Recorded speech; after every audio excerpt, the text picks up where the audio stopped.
పేదలకు అండగా నిలిచేది కాంగ్రెస్ పార్టీనే అని మరోసారి నిరూపణ.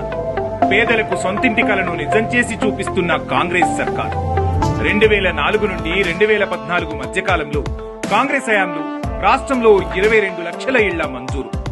ఇందిరమ్మ ఇళ్ల పథకాన్ని ప్రారంభించిన అప్పటి సీఎం దివంగత వైఎస్ఆర్ 10 ఏళ్ల పాటు అధికారంలో ఉన్న ఒక్క ఇల్లు ఇవ్వని బీఆర్ఎస్ ప్రభుత్వం రేవంత్ రెడ్డి సీఎం అయ్యాక 18 నెలల్లోనే 4.5 లక్షల ఇళ్ల మంజూరు. నిధులు వెంటనే ఇవ్వడంతో వేగంగా జరుగుతున్న ఇందిరమ్మ ఇళ్ల నిర్మాణాలు, రాష్ట్ర వ్యాప్తంగా పలు చోట్ల మొదలైన ఇందిరమ్మ ఇంటి గృహప్రవేశాలు, పేద కుటుంబాల్లో మొదలైన సంబురాలు.